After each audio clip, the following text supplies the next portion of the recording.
Vous aviez prévu d'aller faire du sport et de filmer vos exploits avec la dernière GoPro, la Hero 3 Black Edition, le tout pour frimer. Désolé, mais il n'est même plus la peine de sortir et pour cause, vous êtes déjà has-been. Dans l'actualité de ce mardi 30 septembre, nous allons donc parler de GoPro qui a dévoilé hier une nouvelle génération de sa célèbre Action Cam, de GoPro toujours qui a également annoncé une version low cost de cette même caméra et enfin de Microsoft pour qui aujourd'hui est un jour des plus importants. Salut à tous et bienvenue pour ce 14e numéro du Supplément Techno.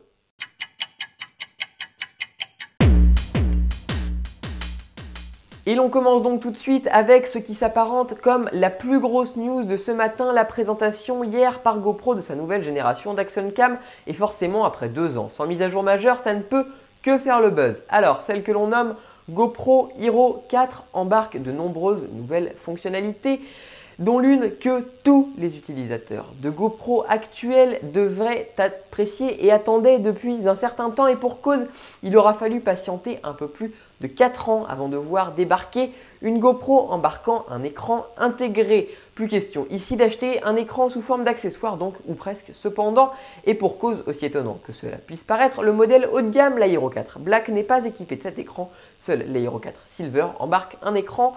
Pour le reste, la Hero 4 Black offre des performances annoncées comme 2 fois supérieures au modèle précédent, la Hero 3 Black Edition. La petite caméra filme désormais en qualité dite cinématographique, soit en 4K à raison de 30 images par seconde, de quoi signer la fin de l'effet rolling shutter dans la plupart des cas, tout en conservant l'effet ralenti présent sur les GoPro. GoPro annonce également que la Hero 4 Black est équipée d'un système audio entièrement repensé, capable d'enregistrer un son en haute fidélité. Du côté de la GoPro Hero 4 Silver, on retrouve donc un écran tactile à l'arrière et la capacité de filmer en Full HD 1080p à 60 images par seconde.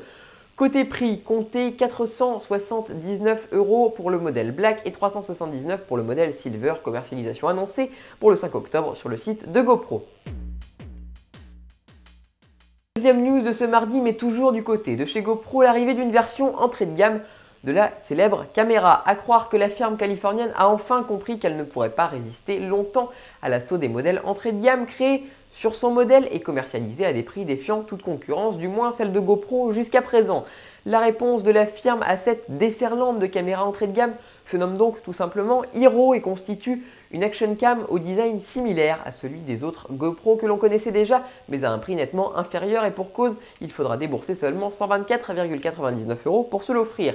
Pour rogner ainsi sur les prix, cette GoPro low cost n'embarque bien entendu pas d'écran, mais est tout de même capable de filmer en Full HD 1080p à 30 images par seconde, quand la plupart des caméras commercialisées à ce prix se contentent, elles, de la HD 720p.